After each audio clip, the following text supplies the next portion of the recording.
De Melilla vamos a estar hablando, como les anunciaba al inicio del programa, pues de esta jornada que tendrá lugar hoy, jornada de la Asociación Andaluza del Dolor, centrada en los últimos avances en el tratamiento del dolor, con un programa de ponencias de gran interés que comenzarán a partir de las 8:30 en la sede del Colegio de Médicos. Y tenemos con nosotros, es un placer recibir al presidente de la Asociación Andaluza del Dolor, Ignacio Velázquez, a quien ya tenemos en el estudio. Ignacio, buenos días y bienvenido. Sara, buenos días y muchísimas gracias por la invitación. Para mí es un placer estar aquí. El placer es nuestro, Ignacio, porque además somos muy seguidores de tu trayectoria. Bueno, es un no parar la cantidad de charlas, ponencias, encuentros que mantienes, porque además eres muy activo en redes sociales y nos vamos enterando. Entonces, ¿qué vamos a tener con estas jornadas que, oye, son muy interesantes traerlas a la ciudad porque además va a traer un gran número de socios? Sí, vamos a ver. En primer lugar, la Asociación Andaluza del Dolor, que siempre decimos Asociación Andaluza del Dolor, nos quedamos cortos. Es la Asociación Andaluza del Dolor de Ceuta y Melilla. Ah, amigo. Incluimos siempre a las dos ciudades hermanas del norte de África como miembros natos de la Asociación Andaluza del Dolor. Y todos los años hacemos lo que se llama el Día del Socio, que es generalmente todos los años vamos a una unidad del dolor, digamos, pequeña. Hemos ido a Huerca Lovera, hemos ido a Guadix, hemos ido a Almería, a Ejido, hemos ido a unidad del dolor pequeña para potenciarle y para que la ciencia vaya a esos lugares, ¿no? Entonces, Melilla para mí era una deuda importante, porque este es mi último año como presidente de la Asociación Andaluza del Dolor, son 4 años improrrogables, y yo tenía esta deuda con mi ciudad y quería que mi último acto del Día del Socio fuera precisamente aquí. Lo sorprendente es la cantidad de compañeros que se han apuntado, somos más de 60 los que vienen a Melilla, y mi agradecimiento al Patronato de Turismo que ha colaborado con nosotros en los bonos turísticos, mi agradecimiento a la Clínica Rusadir que nos ha apoyado también, y a todos los medios de comunicación que la verdad que han colaborado de una manera excelente en la difusión de esta jornada, que tiene fundamentalmente un interés científico, como tú bien has dicho. De hecho, fíjate que las ponencias no son solo de anestesiólogos. Los anestesiólogos somos los que, digamos, dirigimos las unidades del dolor, pero tenemos a un ginecólogo, a un rehabilitador y a un anestesiólogo en las ponencias. ¿Por qué? Porque nuestro carácter es multidisciplinar. El dolor no es de nadie, es de todos. Y entonces el hecho de que participe un ginecólogo hablando, un ginecólogo del prestigio de el presidente del Colegio Médico de Melilla, ¿no? Justo Sánchez Miñán, hablando sobre el dolor del suelo pélvico, de la endometriosis, un rehabilitador del hospital del Comarcal, ¿no? Hablando sobre una técnica muy específica que se hace aquí, que es la crioneurolisis, y un compañero jefe de sección del Hospital Virgen de la Victoria de Málaga, que nos va a hablar también sobre la microbiota y su relación con el dolor, que son cosas que están muy de actualidad, indica lo importante y lo transversal que es el tratamiento del dolor. Dame una pauta, unos pequeños indicios, aunque sea, de cómo se tiene que hacer ese tratamiento del dolor, porque claro, estamos hablando de que hemos llegado a un punto de avances médicos para que un paciente no tenga que sufrir ningún tipo de dolor, se trate de la enfermedad que se trate, ¿no? Es decir, estamos capacitados para tratar el dolor desde todos los aspectos, todas las enfermedades. Sí, vamos a ver. Primero hay que diferenciar entre el dolor agudo y el dolor crónico, y la diferencia es sustancial. Es decir, el dolor agudo, como decía Sherrington, es nuestro primer sistema de alarma. El dolor agudo, de hecho, el dolor es necesario, es duro decir esto, pero el dolor es necesario. ¿Por qué? Porque nos indica que está un proceso o fisiológico o patológico en marcha. Fisiológico en el parto, si no tuviéramos dolor, claro, y no se inicia el parto, no sabríamos que el parto está en marcha. Y en una apendicitis o en una fractura, pues sabemos que hay dolor. Eso es un síntoma. El dolor agudo, digamos que es un síntoma muy específico que aparece en un momento determinado y que nuestra obligación es quitarlo. Y otra cosa es el dolor crónico. El dolor crónico, la mejor definición que hay es la de John Bonica, que es el padre de las unidades del dolor, que decía que es una fuerza maléfica que carece de función biológica. Y esto es lo importante. ¿Por qué? Pues porque el dolor crónico no nos avisa de nada. El dolor crónico es un mal que nos persigue, es algo que azota al paciente, y es el momento en el que el dolor deja de ser un síntoma para convertirse en sí en una enfermedad, puesto que el paciente ya no se acuerda del proceso que le llevó hacia el dolor crónico, sino su enfermedad en este momento es el dolor crónico. Y como tú bien has dicho, hay hoy en día múltiples técnicas que nos ayudan a mejorar el paciente. Yo siempre digo lo mismo, es decir, nuestra obligación es aliviar al paciente, atender al paciente y mejorar la calidad de vida del paciente. Y hoy en día hay técnicas suficientes como para conseguirlo. No solamente con los fármacos, que hoy en día hay una amplitud enorme de fármacos, sino también cada vez más con técnicas intervencionistas, desde toxina botulínica, desde ozono, desde plasma rico en plaquetas, o desde un neuroestimulador de cordones posteriores medulares, de una bomba de infusión de morfina y bupivacaína. Es decir, hay tal cantidad hoy en día que sí podemos asegurar que estamos cerca de conseguir que al menos el paciente consiga aliviar y paliar su dolor. Una cantidad de técnicas que podría erradicar aquella frase de que la escuchamos mucho, sobre todo en personas mayores, de yo estoy acostumbrada a convivir con mis dolores, sí. ¿No? No sería necesario, ¿no? No, no es necesario. Hay cosas que no se deben decir. Hay compañeros que dicen, esto es inevitable, tienes dolor y lo vas a tener de por vida. Esto no se puede decir, ni se debe decir a un paciente, porque es condenarlo al paciente a tener dolor de por vida.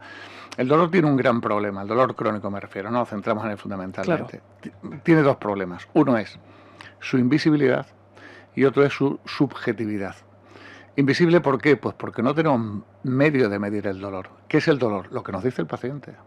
Es el que nos va a dar la visión. De hecho, nosotros tenemos dos formas de medir el dolor. Uno, digamos, unidimensional, que es la escala visual analógica, de 0 a 10, cuánto te duele.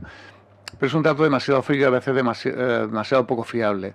Tenemos otra forma de medir que es a través de la calidad de vida. Hay múltiples test de calidad de vida, el índice de Latinen, el SF12, que eso sí nos orienta un poquito más a cómo va a ir la evolución del paciente. Pero cada paciente tiene su propia intensidad del dolor. Cada paciente tiene su forma especial de medir el dolor, por eso es su subjetividad. Y luego la invisibilidad tiene un agravante porque las personas que rodean a los pacientes con dolor no ven el dolor. Claro. Y no es como la hipertensión, no es como la fiebre, no lo viven y a veces son incomprendidos porque hay pacientes que le duelen, por ejemplo, la fibromialgia. Les duele, no hay nada patológico, no hay nada orgánico, pero al paciente le duele. Y los familiares, amigos que lo rodean, pues están muy bien, pues no tienen muy buena cara, no tienen nada para que te duela. Y a veces el dolor es invisible, siempre es invisible. Y hay que creer en lo que nos dice el paciente, hacerle caso a lo que dice el paciente y luchar contra esos dos hándicaps que tenemos. Uno, la subjetividad. Yo siempre digo que el dolor es como el carnet de identidad, es intransferible, individual e intransferible. O sea, cada uno tiene su propia marca de dolor. Y dos, vencer la invisibilidad. Dolor siempre es todo lo que nos dice el paciente. Qué interesante, desde luego. Señor Velázquez, ¿cuánto tiempo les ha llevado la organización de estas jornadas de la Asociación Andaluza del Dolor? Pues casi terminamos las del año pasado y empezamos a organizarlas del año siguiente, es decir, que es un año y en medio tenemos el Congreso. Son los dos. Nosotros tenemos, digamos, tres grandes acontecimientos al año de la Asociación Andaluza del Dolor. Tenemos los congresos autonómicos, que tenemos que decir que somos la comunidad autónoma con mayor unidad del dolor de España. En el último barómetro del dolor nos situaba Andalucía como primera en España de unidades del dolor por habitantes. La media es una unidad del dolor por 112.000 pacientes, por 112.000 habitantes. En Andalucía estamos en uno por 90 y tantos mil. Por tanto, nuestro congreso es casi de ámbito nacional, dado la ingente cantidad de unidades del dolor que tenemos.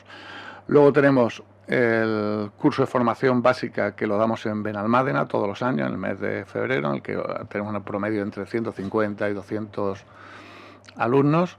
Y luego tenemos el Día del Socio, ¿no? En el que sí acudimos, como te he dicho antes, a pequeñas unidades del dolor, pues para arroparlo, para apoyarlo y para llevar a cualquier parte de Andalucía, Ceuta y Melilla siempre, las técnicas del dolor. Y viene a ser eso, cada vez que terminamos un acontecimiento, ideamos dónde va a ser el año siguiente y empezamos a trabajar sobre él. Usted no solo preside la Asociación Andaluza del Dolor, sino que también coordina las unidades del dolor, ¿no? ¿Cuánto tiempo le roba a usted de su tiempo personal el profesional?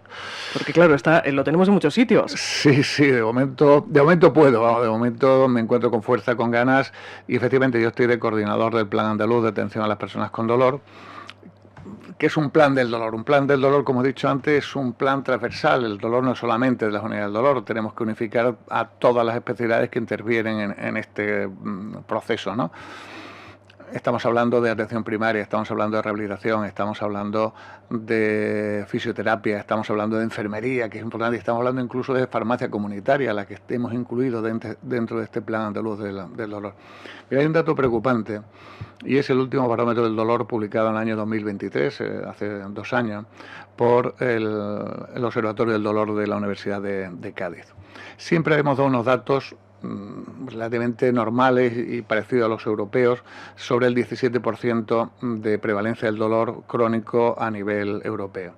Bueno, pues el reciente barómetro del dolor nos ha apuntado que estamos en el 26%. Hemos subido 9 puntos en 6 años, desde el que se hizo el último hasta ahora. Hemos estado analizando por qué por qué este incremento. Bueno, yo creo que hay varias causas. La primera es COVID. Por medio hemos tenido el proceso de COVID, que estamos viendo cada vez más pacientes con COVID persistentes, con polimialgias, con cefaleas y con alteraciones incluso de dolor neuropático en las unidades del dolor, pero un número bastante importante. Por otro lado está la longevidad. España es, después de Japón, el país del mundo con mayor longevidad. Lógicamente, al aumentar la edad del paciente, mayor prevalencia del dolor, es la segunda causa con la que nos estamos encontrando. Y la tercera, indudablemente, es la mejoría en las técnicas de definición, detección y control del dolor. Las unidades del dolor, al prestar mayor atención y ser más fina a la hora del diagnóstico, hemos aumentado también la existencia y la prevalencia no del dolor crónico, sino del diagnóstico del dolor crónico. Uh-huh. De momento son las 3 causas que hemos visto, porque el salto ha sido importante, y esto de hecho, yo en el plan andaluz, que lo estamos redactando y lo vamos a publicar ya recientemente en el BOJA, hemos rectificado un poco los planes que teníamos previstos sobre el 17% cuando empezamos a trabajar al proceso del COVID, que estamos en el 20 y tantos %, ¿no? Por lo tanto, hemos tenido que rectificar unos cuantos datos para realizar. Los planes son importantes por eso, porque estructuramos a todas las especialidades relacionadas con el mundo del dolor y procuramos unificarlo y hacer una sinergia entre todas las especialidades, fundamentalmente atención primaria, que es la que recibe el 75% de los pacientes con dolor, el 75%. Claro. Y desde ahí se derivan, entiendo. Claro, entonces nosotros estamos intentando buscar una derivación directa desde atención primaria a unidades del dolor, para no demorar determinados procesos, como son el dolor oncológico, como es el dolor neuropático. Y coincide, usted antes me daba unas cifras de los cursos de formación, ¿coinciden los que se forman con los que reciben a este tipo de pacientes? Es decir, en atención primaria hay especial interés en formarse en el dolor. Mira, tenemos un problema en el estudio del dolor, y es que el dolor no se estudia en la facultad. Esto es duro, pero es así. Quizás el único sitio donde hay una formación específica en dolor sea en la Universidad de Granada, donde mi buen amigo don Rafael Gálvez da un curso especial a los alumnos de medicina, ¿no?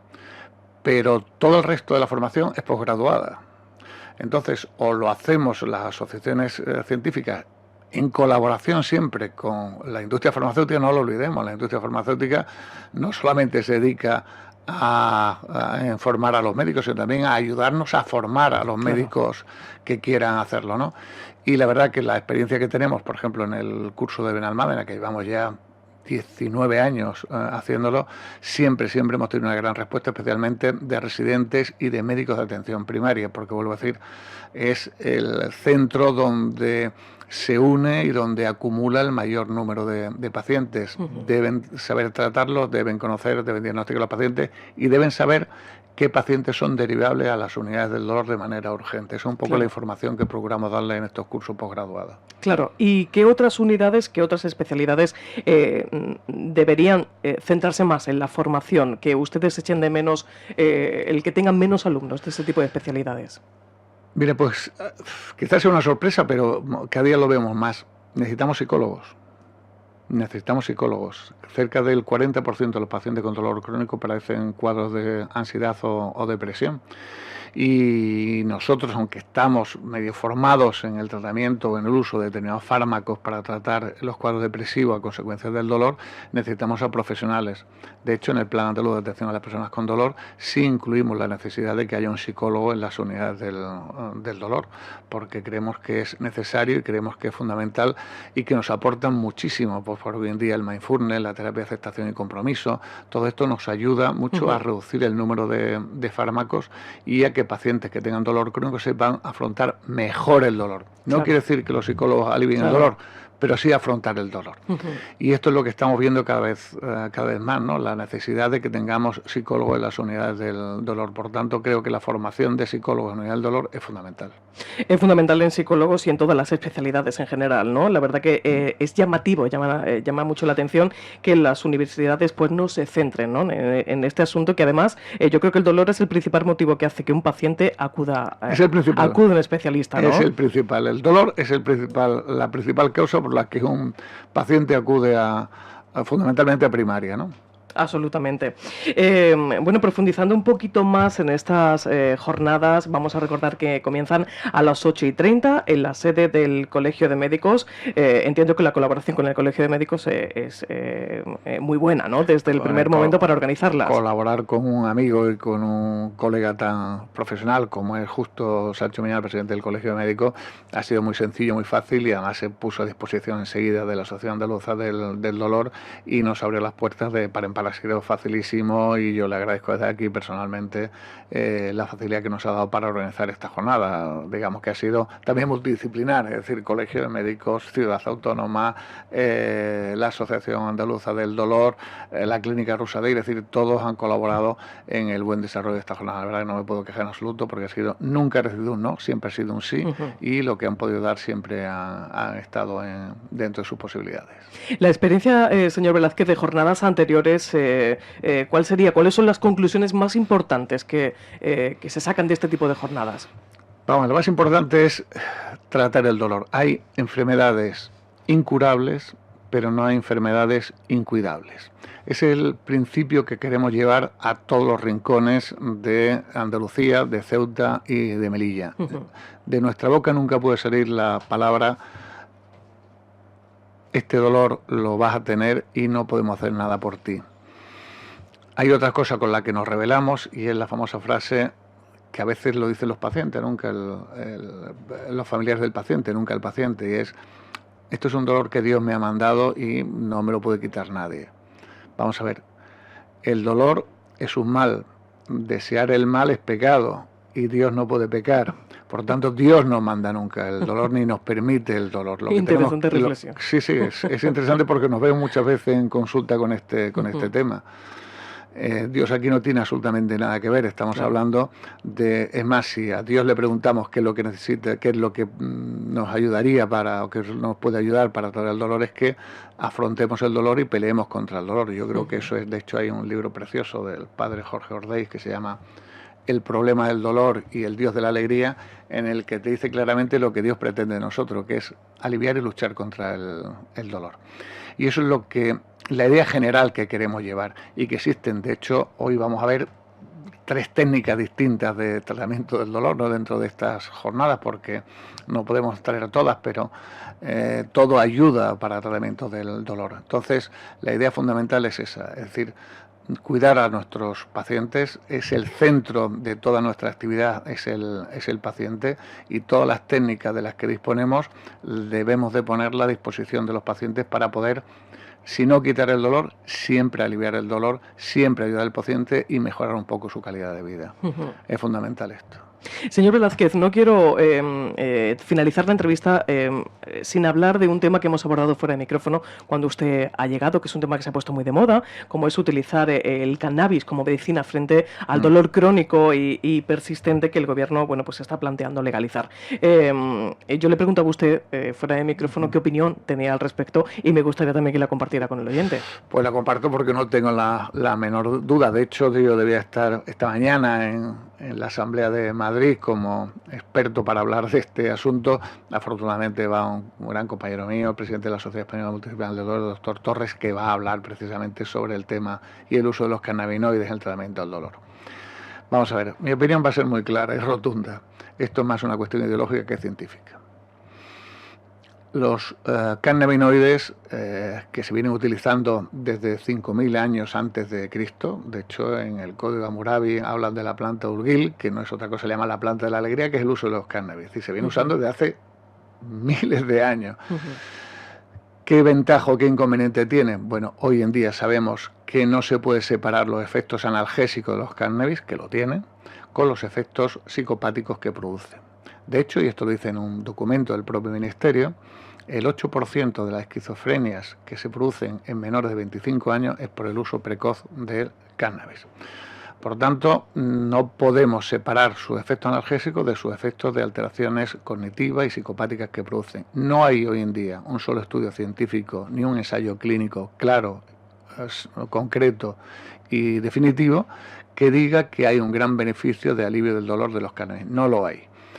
Fíjate, si estamos ahora mismo saliendo de la epidemia de opioides que ha tenido y que ha padecido Estados Unidos, en España ni hay epidemia de opioides ni la va a haber, pero hemos sufrido lo que ha ocurrido en Estados Unidos. Sí. Queremos ahora meternos en este follón del uso del cannabis. Vamos a solucionar el tema de los opioides, que en España está muy tasado, muy controlado y demás, y hoy en día podemos decir que los cannabinoides no superan en nada, ni en efecto analgésico, y lo superan tan solo en efecto adverso a los opioides. Por tanto, vamos a centrarnos en lo que sabemos que funciona, mejorarlo en su uso, mejorar las técnicas y mejorar los criterios que debemos de dar a un paciente para tratarlo de su dolor. Por tanto, mi opinión hoy en día es que los cannabis no nos aportan absolutamente nada. De hecho, la única indicación que hay formal en España y en Europa es para el dolor de espasticidad en la esclerosis múltiple. Es la única indicación formal que hay en España y en Europa para el uso de los cannabis. El resto no ha demostrado en absoluto eficacia en el tratamiento del dolor. Por tanto, subrayamos lo que usted indicaba, que es más un tema ideológico, ¿no? Oye, igual nos sale un WhatsApp en el que nos aclaren qué es lo que ha pasado con este asunto. No lo descarto. Pues señor Velázquez, Ignacio Velázquez, presidente de la Asociación Andaluza del Dolor, muchísimas gracias por atender a la mañana de Herrera en Cope. De Ceuta y Melilla. Gracias por atender a la mañana de Herrera en Cope Melilla y, oye, que vayan muy bien estas jornadas que arrancan a las 8:30 en el Colegio de Médicos, y yo le invito a usted a que vuelva en otra ocasión porque hemos aprendido muchísimo hoy. No tengo más tiempo, yo estaría todo el programa hablando con usted. Por tanto, le invito a que acuda en una próxima ocasión y nos clarifique mucho más asuntos. Pues como suelo venir bastante por esta tierra, por cuestiones primero familiares y después profesionales, no tengo ningún inconveniente, porque ha sido un placer charlar de nuevo contigo, Sara. Ha sido mutuo.